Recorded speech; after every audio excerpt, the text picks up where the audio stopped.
When you manage procurement for multiple facilities, every order matters. But when it's for a hospital system, they matter even more. Grainger gets it and knows there's no time for managing multiple suppliers and no room for shipping delays. That's why Grainger offers millions of products in fast, dependable delivery, so you can keep your facility stocked, safe, and running smoothly. Call 1-800-GRAINGER, click Grainger.com, or just stop by. Grainger, for the ones who get it done. When you manage procurement for multiple facilities, every order matters. But when it's for a hospital system, they matter even more. Grainger gets it and knows there's no time for managing multiple suppliers and no room for shipping delays. That's why Grainger offers millions of products in fast, dependable delivery, so you can keep your facility stocked, safe, and running smoothly.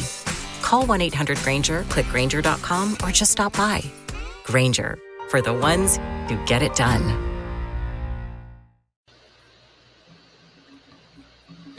Ladies and gentlemen, thank you for listening. Thank you for downloading, and thank you for subscribing to the latest edition of the 12 Kyle podcast. I am your boy, 12 Kyle, back in the building again, and we're doing something special in this episode. Well, they're all special, but we're doing something different.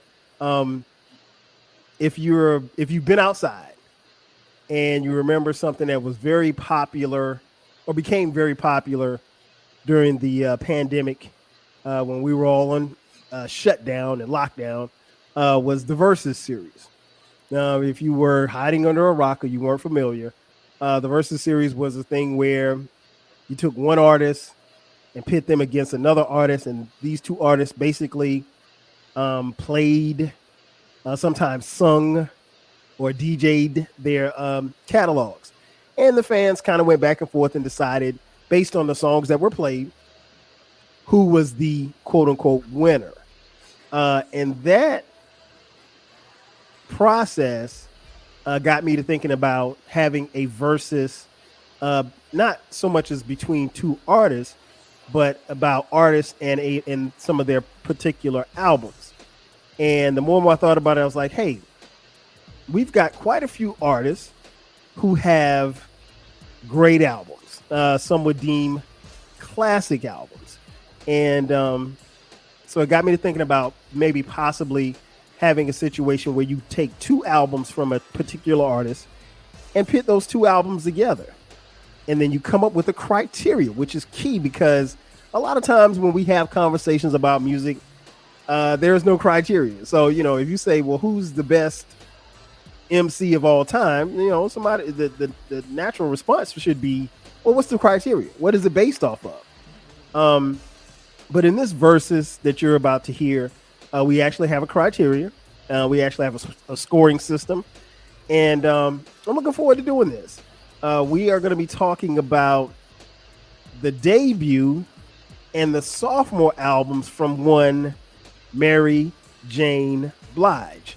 Now, if you've been following the podcast, you know that I've done an album review for both albums, but it's a little different this time. This time it's going to be a versus. And as you can see from the marquee, or if you're watching on YouTube, thank you for watching. You see that I got my homegirl back in the building. Britt is back again. Britt, what's good? Not much. Tired of Mary J, like I said. I'm tired sure to do this though. Right. I'm sure you've heard enough of Mary J leading up to this. Probably get hate for that too, but yeah. What's that? You hate her. I don't hate her. Yeah, it's been interesting. You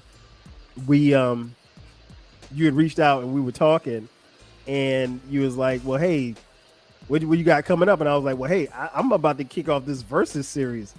And then you said, you asked a little bit more about it. What was your thoughts when I sent you what we were going to talk about? I was excited because I could do this all day. Like, I probably should have chose that career path. Well, it's funny doing podcasts, like being on Baylor's and everything. I used to want to be a radio jockey when I was really. Yeah, I loved LA radio. That's all I did was listen to it. Big Boy in the Morning, all that. And so I just never went that way. Don't know why, just didn't. And then podcasting got popular, and then Baylor had his, and yeah, so I'm excited. But then I love music, so when you came with this one, I was like, holy shit. Versus, I had like lived and breathed every single one. Every time they did one, whatever, from the very beginning. I don't know if you actually caught Timbaland and Swizz Beatz doing theirs. Yep. I stayed up till they were done. Really? Because they were late, if I remember right. They were late. And yeah, so I love stuff like this. So before we even get into it, do you remember? Was there? I guess I'll put you on the spot. What was your? If you had to pick one versus that you saw, which was your favorite versus? That is hard because there is a top 3. Okay. I'll let you slide. Give me a top 3. No particular order. Okay. One that always stood out was Erykah Badu and Jill Scott. Yes. That's a good one. So this was a little different. I'm probably forgetting some of them, honestly. There was so many and so long. But did you watch the one with Neo and what's his name? The other producer. He did like Mariah Carey songs, Chris Brown. Why can't I remember? I didn't see that one. I know who you're talking about. I didn't see that. Is that in August? Something. Okay. That was amazing. Only because it was like hit for hit, and it was cool because it was like different artists. And then you got to see, oh, he did that song. I didn't know he wrote that song. And it was just back to back, like Mariah Carey. And then Neo's bringing out his own stuff. Okay. And that one was pretty cool. But I think my favorite was Snoop and DMX. The vibe was it was so like organic. And to watch them rapping each other's songs and really getting into it, like that, I loved watching. I think that was my favorite. I think, wow, if I had to pick, it's hard to pick. Like you said, it's hard to pick one. I really enjoyed Jill Scott and Erykah Badu. I was there for that one because I love both of those ladies and both of their catalogs. What was the other one that I loved? Red and Meth. That was dope. Yeah. That was dope. Yep. I love Red and Meth. I even loved. It was a little discombobulated, but I love D'Angelo. That was more of a performance. Yeah, that was more of a performance. That was dope because I mean D'Angelo don't come outside for nobody. So, so just to have D'Angelo on stage was something else. KRS-One and Big Daddy Kane. Yeah. Listen, I saw both of them live. Yes. Yeah. I probably say my favorite was much like you, Snoop and DMX. Obviously now because DMX is no longer with us, but because they were there, and it's a little different too because as fears and people kind of opened up a little bit, the pandemic changed and stuff. So Snoop and DMX were able to be in the same place. Right. We didn't get a versus with Timbaland and Swizz Beatz in the same place, or Erykah Badu and Jill Scott in the same place, or Teddy Riley and Babyface in the same place. Which that would have been cool because I love both of them. If Teddy hadn't been trying to, he was doing too much production. He was doing too much. So yeah, those are probably my favorite. Was there one that? Because I missed some that, I mean, if I wasn't interested, I just wasn't tuning in. What was the worst one for you? Of the ones I tuned in, what was it? Oh my God. Who did Rick Ross go against? Oh, Rick Ross had a versus? I didn't even see that one. It was, I like Rick Ross, but it was like Rick Ross, and I think it was, see, this is where I'm going to sound old. I can never remember.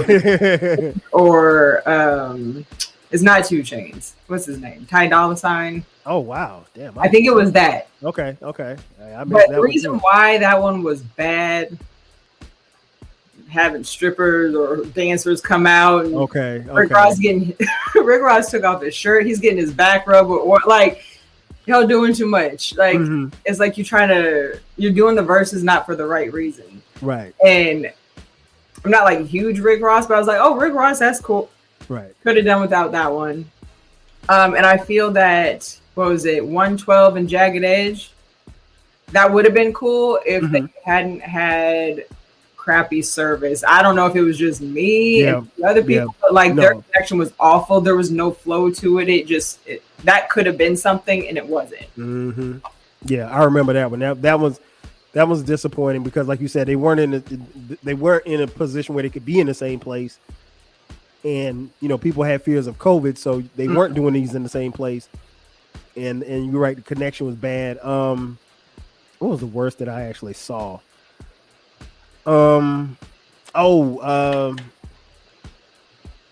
It was Bone Thugs and was it 3-6 Mafia? I think that's what it was. I turned that one off. Yeah, I turned it off too. Like before the fight actually happened, I think I turned it off. I was like, yeah. I literally had it on for like 5 minutes. I was like, nah, I'm gonna skip this one. I like a couple 3-6 Mafia songs. Like Bone Thugs, I like more than them. But when all that extra stuff started happening, I was like, next, I don't want to see this. Like, yeah. And then by that time too, people started being outside. So asking someone to be in the house and sit and watch this on a computer or a phone or a tablet or a TV for 3 hours, that's asking a lot. Yeah. And I was still cool. I forgot. Back it up. I'm gonna take out Neo. Okay. Earth, Wind, and Fire and Isley Brothers. I forgot it. How did I forget about that one? And you know what? You just made me think about one too. The Locks and Dipset. Yes. Should I say Jadakiss versus Dipset? Man, versus everybody else, because Jadakiss killed it. He could have done that by himself easily. I mean, like after that versus, if you weren't a fan of Jadakiss, I don't know what was wrong with you because he tore it down. Yeah. But yeah, that was a great one. That was one for the ages. That was one for the ages. Oh my God, SWV and Escape. Well, I forgot about that one. Just to watch, here's the thing. I don't know. I'm not a fan of Escape. I love SWV. Oh yeah, so. Here Escape, nah. But I feel that having those two groups, because when you think of like R&B, like 90s groups, they're the top. I would say top what 3? Yeah, the top 3. They're up there. That's fair. But I don't know if you know, like before, one of them witnessed on SWV, I think it was Coco, she witnessed like somebody get shot and killed like right before. So she was all like mentally all over the place. She didn't get herself together. If you could ever go back and watch it, she didn't get herself together until like mid-show. Oh, wow. Yeah. And because I was like, okay, it's kind of weird. Like there's just some weird vibe. And then that was why. But I forgot about them. But if you could pick, I said we saw some good ones though. We did, we really did. But if you could pick 2 people you didn't get to see go up there, who would you have wanted to see? Who didn't? Well, you know what was weird is that it seems like everybody did a versus. I have 2 people I wish did, and I would have loved to. I mean, it wouldn't have been well, it was possible, but I knew it wasn't going to happen. I would have loved to have seen Outkast versus A Tribe Called Quest. That would have been a good one. That would have been it for me. Yeah, Cass and Tribe. That would have been it for me. I got on my Cass shirt today, so nice. I got on Mary J. In case you didn't. I see. What about you? Busta Rhymes and Missy Elliott. Did Busta even have a versus? No. Okay. Oh wow. And I put them. It could have been Luda and Missy or Busta and Missy, either one, because I feel they're all kind of like that out there, but commercial enough. And I would have liked to have seen either Busta or Luda. I know Luda did Nelly, and that one, the service was garbage too. Yeah. But either of them against Missy, I would have liked to have seen. Okay, so before we get off the verses, one more question. At the time of this recording, there is going to be, from what I understand, another versus coming Jermaine Dupri versus Puff. I guess they'll be playing. There's the discographies, the catalogs, and I want to say it's like the 4th of July, I think, or somewhere around there. Shoot. And I took that day off. So, are you sitting and watching and listening to Jermaine Dupri versus Puff? I am.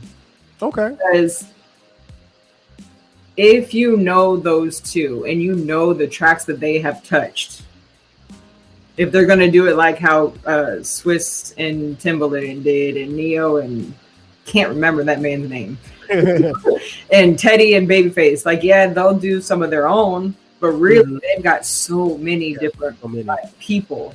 I'm watching that because I guarantee you I'm going to be like, I had no idea he did that one. I had no idea he did that one.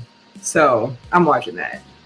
Yeah, I think I don't think I couldn't see me not watching it. Yeah.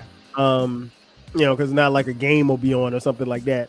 And then part of the enticement of watching the Versus back then was, people chiming in and stuff like that. And literally, I mean, when you talk about the hits, Puff and Jermaine Dupri really could go on all night. They got more than hits. So, as for us and our Versus here, what we're going to get into is, like I said, we're going to talk about 2 albums. A lot of people, not just Britt and I, but a lot of people consider these albums to be classic.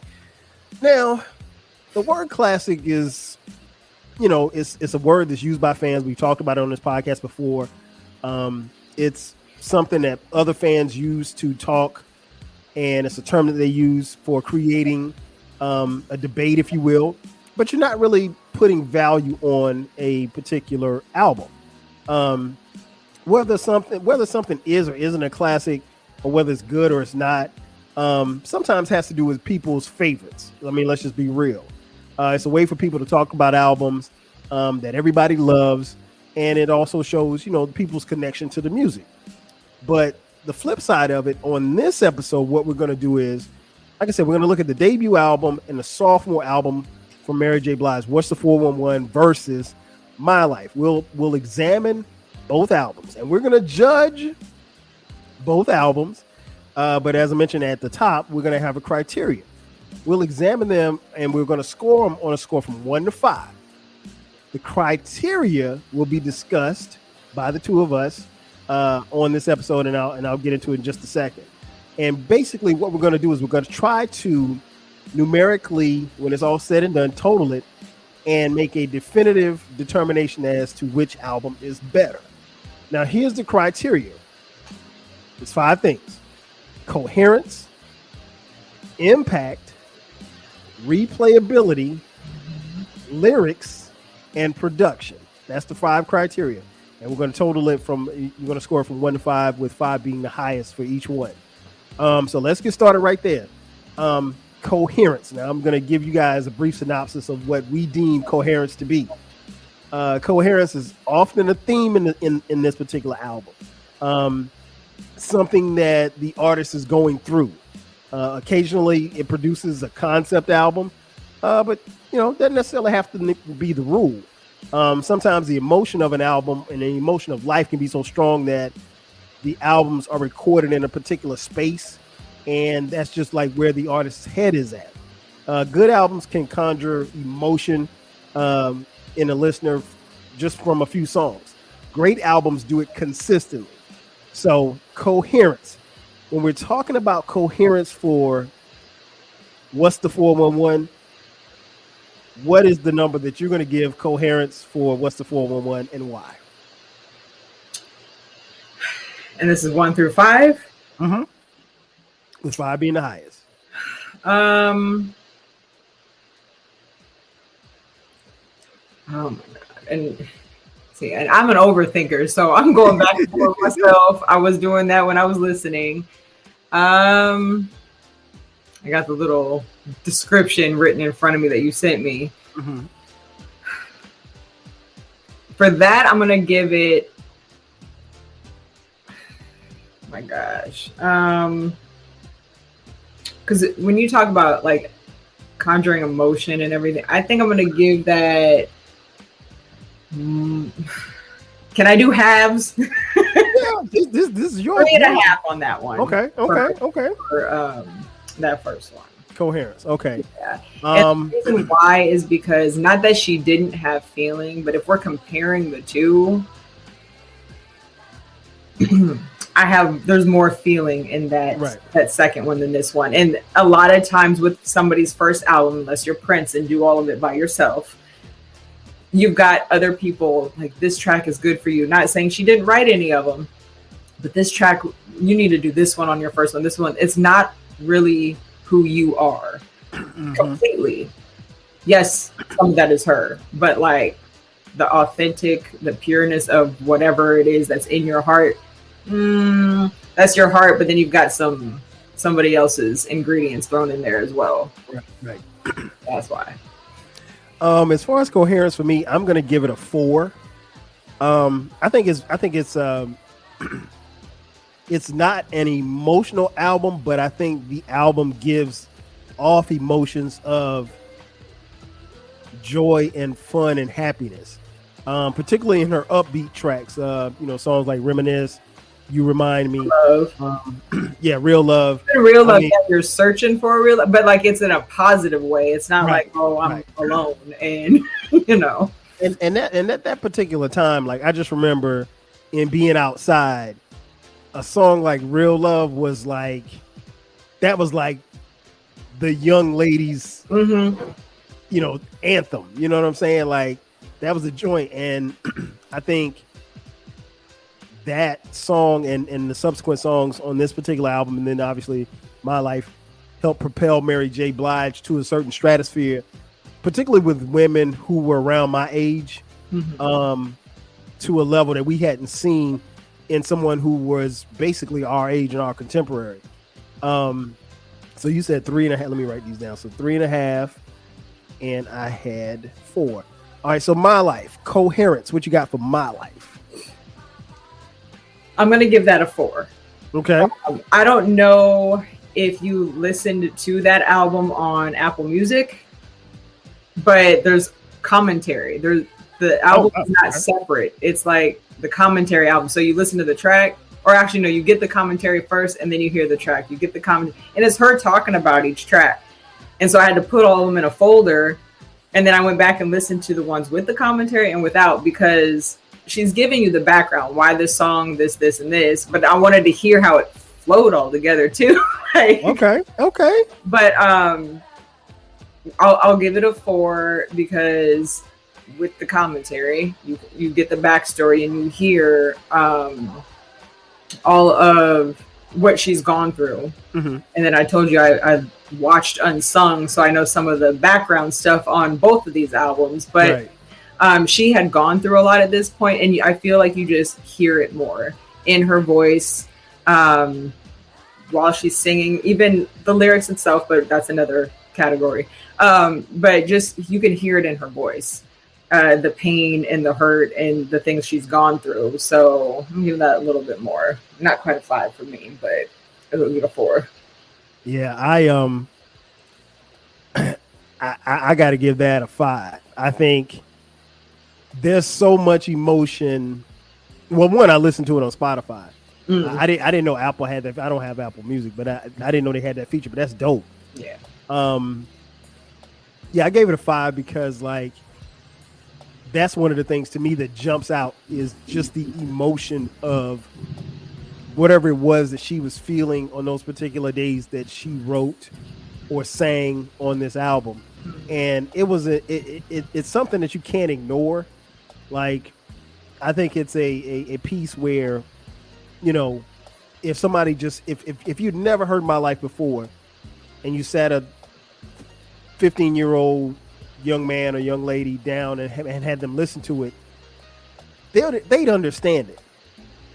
But if you played it for a 25 or 26-year-old, they'd feel it. Right. So I think life lessons would have, gotten them to that point where they would feel it. So I think that album brings out a lot of emotions. I think it's very coherent all the way through. So yeah, I'm giving that a 5. So then the next category is impact. Now, impact, people talk about impact a lot, Britt. Impact is something that's very hard to measure. One, because and I'll give you an example. Like if I say somebody like Tupac meant a lot to people like us who were, he had an impact on people like us who were alive when he was alive, or we were around. Well, we're still alive, but we were around when he was alive, as opposed to if you're talking to someone who, is 25, who wasn't around when he was alive, or maybe they were a baby when he was alive, and they didn't really, and let's say they study Tupac and they understand his music and they become a huge fan or whatever, but you weren't there to see those raw emotions and things come out in his music. So impact is something I think is very hard to quantify. I don't get into it with people when they start talking about impact, but we define impact as if an album doesn't necessarily receive immediate critical acclaim, the repercussions and influence of the album can be measured across time. So with that being said, Britt, what do you have for impact for What's the 411? Look, I gotta go back to the track list real quick. Go ahead. I'll be honest. I heard Mary J Blige's songs when I was younger. I didn't actually listen to albums because my family just didn't listen to Mary J like that. I didn't listen to albums till I was like high school or later. So impact for What's the 411? I'm honestly gonna go with the 4. I think it's a lot for R&B women, even in the 90s, and then going forward. See, and I'll get into the other technical stuff later. But yeah, like you said earlier about women or females, whatever, listening to her and listening to those upbeat songs, it does something. I don't know. The impact, like you said, that's a hard one to really, it could go any direction. Right. It really, I feel impact is more of a personal thing when it comes to music, unless she was, Black Panthers and, really a personal preference, I guess, when it comes to impact. No, I agree. That it's always hard to quantify. Because it is something personal, because even going back to using Tupac as an example, the impact that he had on me might not be the same impact he had on Baylor, and the impact he had on Baylor may not be the same impact he has on you. But as far as this album, I think this album was very impactful, particularly not so much as for me, but particularly because I was in college when this album came out. And I just know how every woman at South Carolina State University revered this album, because you couldn't go anywhere and not hear it. If you were riding in the car, somebody was playing it. If you was in the boys' dorms, you was hearing it. If you was in the girls' dorms, you were hearing it. So, and Mary J Blige quickly became somewhat of a shero for young ladies at our, collegiate level age people. So especially the fact that she was a New York woman in the hood. Yes. And she wasn't like polished up like Whitney. She didn't come from, a famous family like Janet. She was your roundaway girl. Yeah.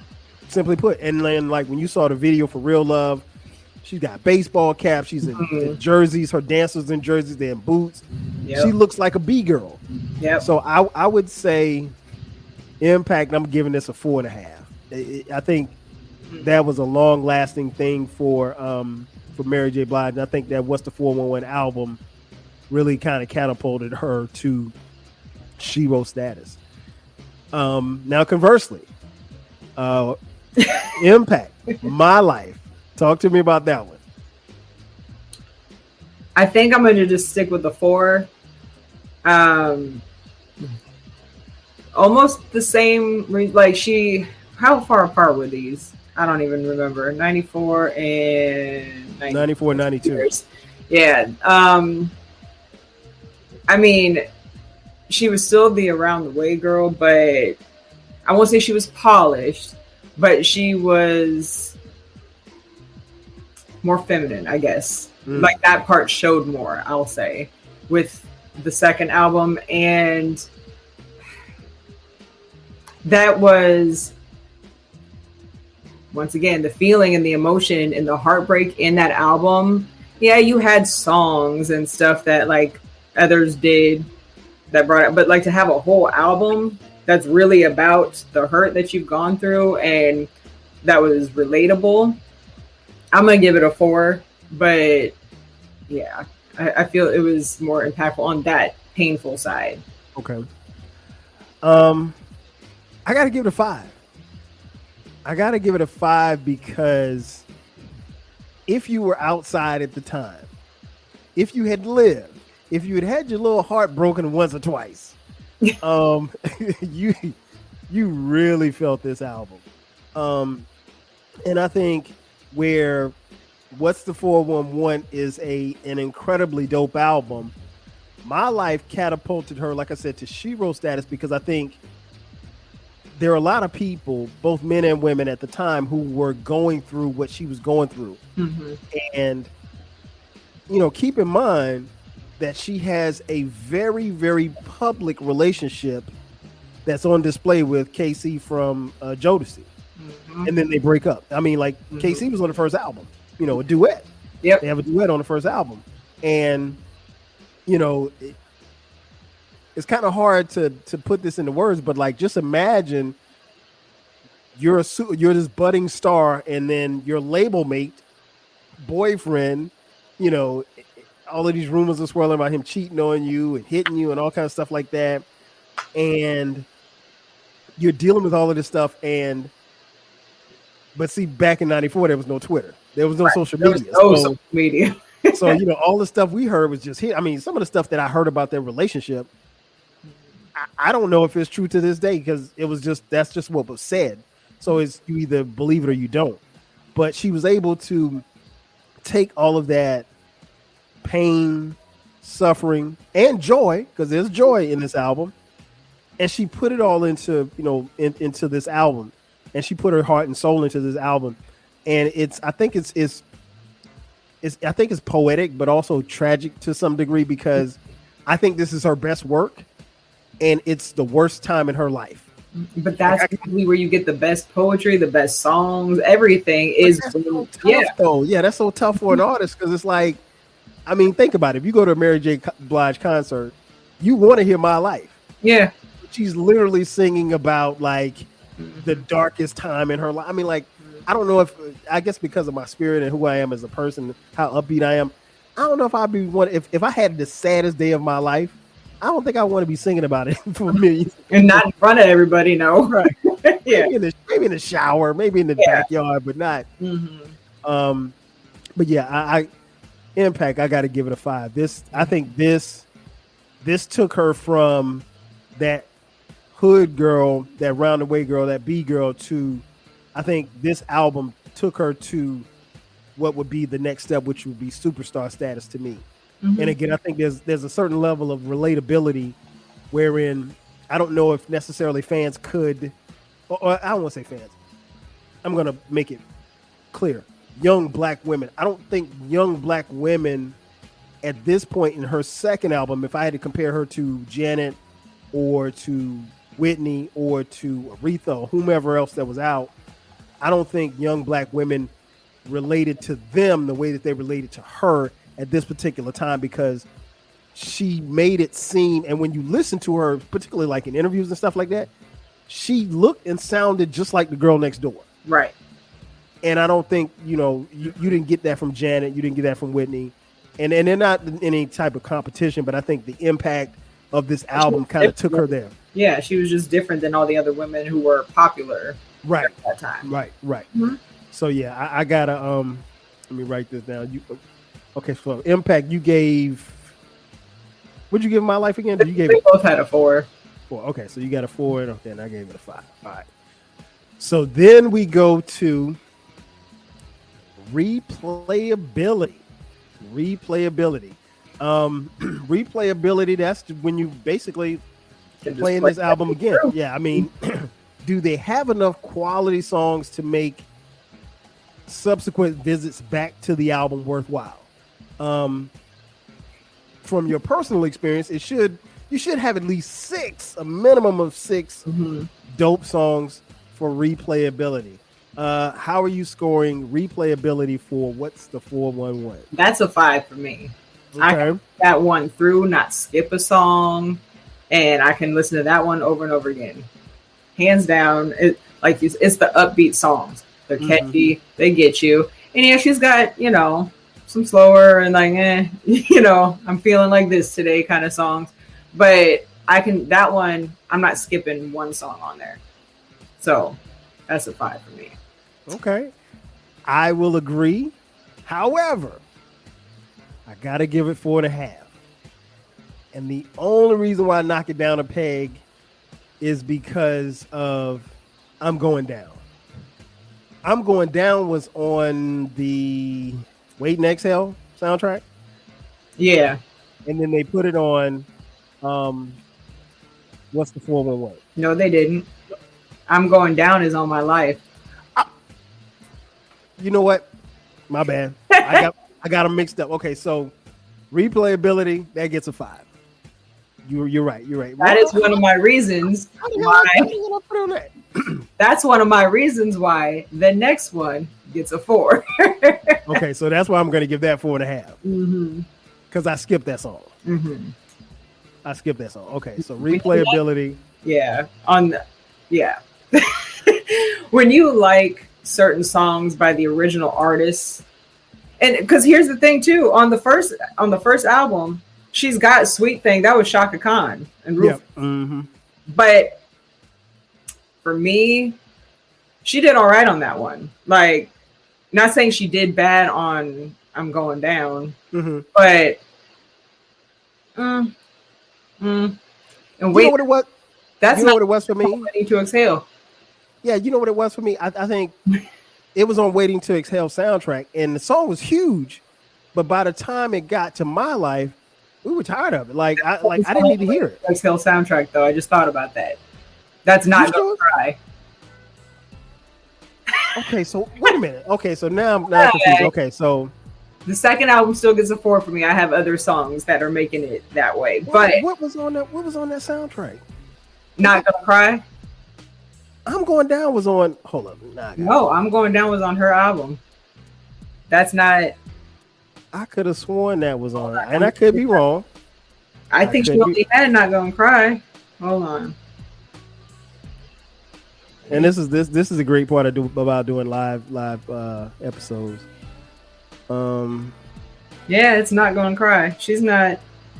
Okay, so I'm Going Down. Because Waiting to Exhale was in '95. Well, what was I'm Going Down had to be on somebody's soundtrack. I got tired of that song. I just know I got tired of it. I thought it was on. They played it out. Forgive me if I'm wrong, but I got tired of that song. No, I agree, but I like Rolls Royce better than that. I don't know why. It's not that Mary J can't sing, but I don't care for her version all that much compared to Rolls Royce. And then, hold on, I had the track list posted up here because there's something else on that. So I can include that in this category. The problem I have with Mary J's albums, because Puffy did work on both. Sampling, that's just going to happen. Right. But that's a lot of what Puffy does. And I feel that she had more songs that weren't hers than other stuff. Like in the Commentary album, she talks about how like she just loved this track and blah blah, and that's cool. You can sing on it, but a lot of those, especially in the 90s, they weren't overplayed, overused by then. So the sampling when I listen to it now, I'm really tired of it. But Right. even then, I just like the originals better. So she had Mary Jane. Mm-hmm. That's All Night Long by the Mary Jane Girls. Of course. And then you have, there's another one she did. Okay, so My Life is actually a sample. I'll let that slide because that's like one of the best songs on the album, but that's a sample. And then I'm Going Down is not, like, there's just so many samples. And it's one thing if you're sampling the instruments, but when you're sampling and then you're using words. Or just doing a whole remake. Yeah. I'll pass. Okay. So that's where it gets a point knocked off for me. It's still a good album, but I can also skip some songs on there that I'm just like, the slower ones. But Gotcha. Okay. Yeah, I apologize for being wrong. I thought that I'm Going Down. I could have sworn I'm Going Down was on somebody's soundtrack. It might not have been, but I got tired of it really, really quick. So by the time it got to the album, I was like, so that's the only skip for me on that album. Replayability, again, I'm going 4.5. But like I told you before we came on, like I'm at the point and been at the point for years now where I never listen to these albums apart. I always listen to them back to back. If I start with My Life, I'll go to the first album. If I start with the first album, I'll go back to My Life. That's just how it is. I think they're just together like that. And last but not least, we gotta go with the lyrics. Now, when you talk about, you got two more. Oh, I'm sorry. Yeah, you're right. I'm at 4. Lyrics. Yes. When you talk about lyrics, how does the artist sound with their words? Do the words ring in your ear? Do the words create memories? So for what's the 411? What do you have for lyrics? Seeing this, scoring on this is personal experience.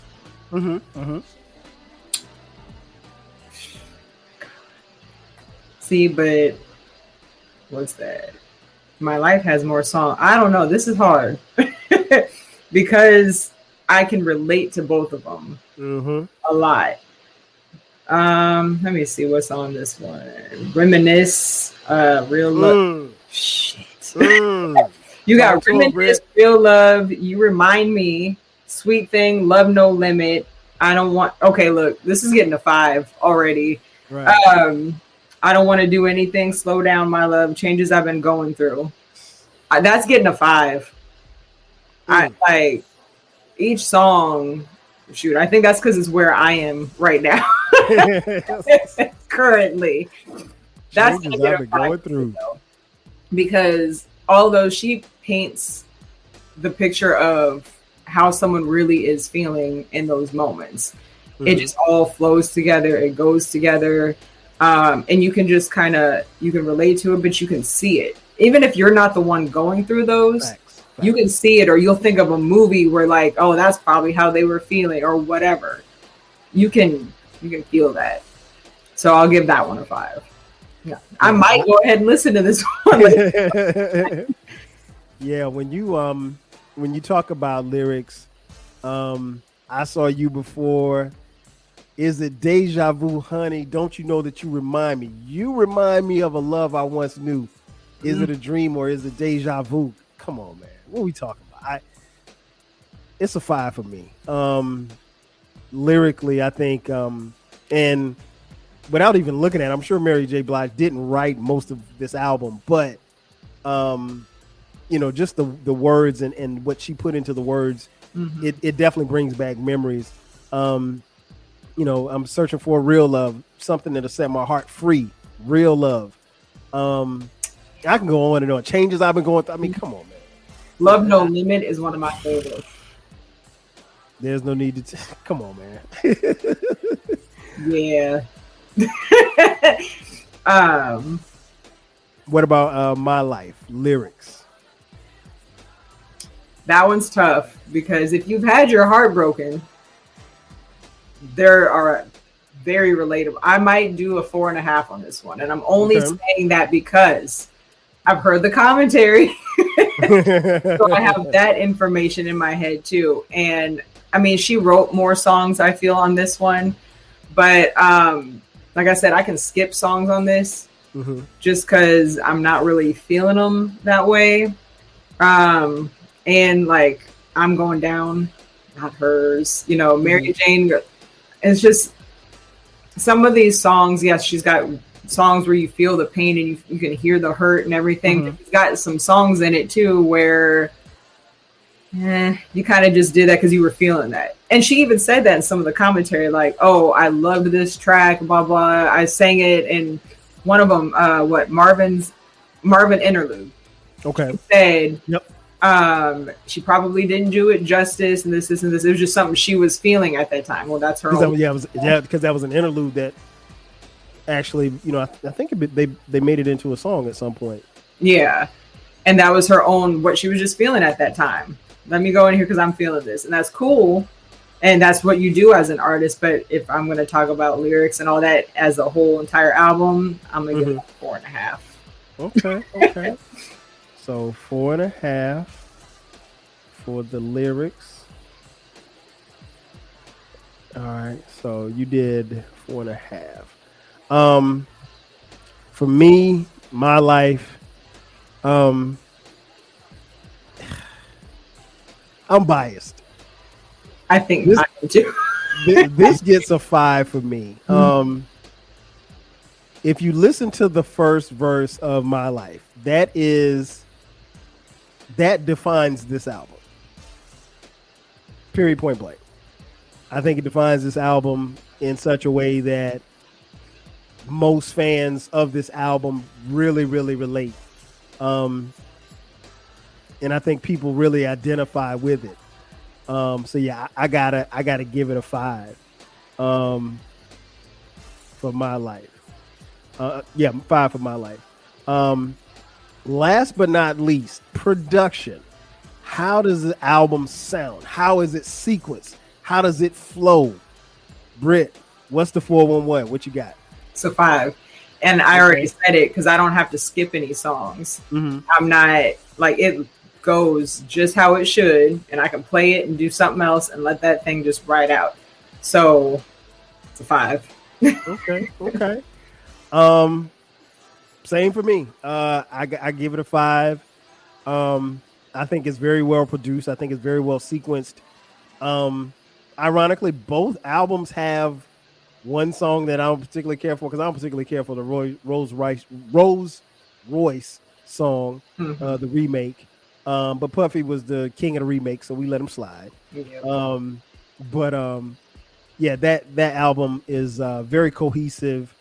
It flows like, and here's how you know, particularly when we move from having tapes to CDs. Here's how you know if an album is sequenced well. if you can put an album on shuffle and be cool with whatever song it hits, you got yourself a good album, a really good album. It's a very well sequenced album. Now, if you hit it on shuffle, you're like, nah, I don't feel like this, and you go to the next song, it's probably not sequenced well. Yep. Probably not sequenced well. What about My Life? Where you got that? It's getting a 4. Okay. Skip songs, and then sometimes there's a certain vibe that gets going, and then it gets brought down by another song that's just a little too slower. It just doesn't feel like it fits, and that's really towards like I Never Want to Live Without You is one that stuck out in my head. I was like, I could skip. And I can. The 2 songs I like the most from My Life, I will say, is My Life and Be Happy. And those are the most relatable ones for me too. But all these other ones, like I like them, but I just don't. That's where I'm biased. You like what you like, and this one is just, it's barely beating the other one for me personally. But yeah, I think it's a 4. Okay. Yeah, when you mention, and I mentioned this on episodes before, but Never Want to Live Without You, that was the song that I heard when I met my wife in college. So I'm extremely biased, so that's like my joint. So, you know, You know, the thug get a little emotional when that joint come on, Britt. So you know, even to this day, you know. So yeah, I love that. So I'm never skipping that song. But no, I got you. I feel you on that. Yeah, it's it could be where I am in my life too. Like I'm more right now. I'm more of what's the 411. I am my life. You had asked me like 3-4 years ago, it would have been my life. But right now, no. Like, but let's just move Be Happy over to what's the 411, and that's shoot everything on what's the 411 be a 5 then. And Be Happy is such a cold song. It's so cold. Yeah, I'm with you on that. It's I think the lyrics and the production is, like I said, it flows. Both albums I think flow immaculate. And like I said, I'm at the point now, Britt, where I just listen to. But I think you make a really good point, and I think that's something that maybe music fans don't necessarily think about a lot. Is that it depends on where you are in your life. I mean, if you're in the thugged out stage of your life, you're probably not listening to a bunch of slow love music. No. No, you're not. If you're coming out of a heartbreak, or if you're in a relationship, you might be listening to something a little different, you know. So yep, it's amazing where you are in life will change things like that. If you are a music listener, because some people just aren't. But if you relate to music and put it to whatever you're going through in life, So my next question is, throughout this process, because I know you and I both listened to both of these albums, was there something that you learned that you didn't know before, either about the album or about yourself, or maybe what you felt about the albums that you didn't know before? I said earlier, you know, I never really listened to her like that, and I listened to songs on the album, but I never sat and like listened to them all the way through. So I didn't realize how much I actually liked What's the 411. I just knew I liked songs on there. Because I spent like 3-4 days of that's all I listened to. Wow. It was like repeat, just have it on. Okay, I'm cooking, I'm doing whatever. Just repeat, listen. And that's when I could tell too with my life, where I was like, all right, skip this one. Like, I don't feel like hearing this one again. But learning that the different sounds from both albums, but you can still recognize her. Like, she is still a major part of this. So some people have albums and you're like, oh, that's just something somebody else wrote, and she's singing it. But you see where like the root of both albums is her. And then even hearing the different sounds, this is not necessarily about Mary J, but she had more people working on the second one than she did the first one. So you can kind of hear how the sound changes. You can hear which one's Puffy's on. You can hear which one somebody else has done. I did not know that JoJo actually wrote one of the songs on the second album, which Casey was on the first one. And then the second one, you actually had JoJo. So I was like, oh, that's interesting. Yeah, and they're broken up. Casey and Mary J had broken up by the time that album came out. Yeah. So that was really shocking. I was like, oh, okay. Wonder how that went down. Probably not easy. Yeah. I just didn't realize how much I actually liked What's the 411 to this. So I think the thing that I took from this was it was something I think I always knew, but like I really, really fell in love with both of these albums, and I was able to go back to the time period in which I did. This is only a 2-year difference, but just personally speaking, one album comes out, I'm single in college, I'm ready to mingle. I was running around, if you will. The next album comes out around the same time that I meet the woman that I would eventually marry. Different mindset. I'm settling, and I'm on the back end of my college career, so I'm a little bit more settled. I'm a little bit more focused, and I was able to just really hone in on the music. So I can't necessarily say that I love one more than I love the other. Slightly. I love My Life more because my life means a little bit, because when I think about my life, I think about where I was, and then I think about my wife, I think about Sharice. But Britt, I'm gonna tell you something. I tallied the numbers. For you, My Life came in at 21. What's the 411 came in at 22.5. Just barely. Barely. For me, what's the 411? 24.5. My Life, 24.5. I promise you I didn't do that on purpose. Well, you get to pick which side you want to be. Yeah, I'm picking My Life. I'm picking My Life. It was the slightest of it. Slightest. But when you have that personal experience or personal, like, you know, this connection to it, it's different. Like I said, if you had done this with me literally 3-4 years ago, I guarantee you My Life would have more, just because of where I was in life. Gotcha. Now, what's the 411? So we're gonna come back and do this in 3 years and see where you at. Yeah. We're gonna see where it might change. It might go back and forth. Who knows? Right. Yeah. But I do have more of a respect for My Life, because I never listened to it like that. I knew songs. I didn't know all of them. I do have a new respect for it, though. We'll play it more, but I know you mentioned "Be Happy." What did you think about her ending the album with that? Because I think that's genius. That's a message. Yes, ass. I think so too. Because the lyric is the chorus is, "All I really want is to be happy, to find a love that's mine, and be so free." Like. Yeah, and she's the whole album. She is talking about, like, okay, the pain, she's gone through everything else, and she just wants to get to this point. She said it in My Life, where you know, I cannot remember how it exactly goes, but she's basically saying, like, be at peace with yourself, yes, and be at peace with God, and everything else will fall into place.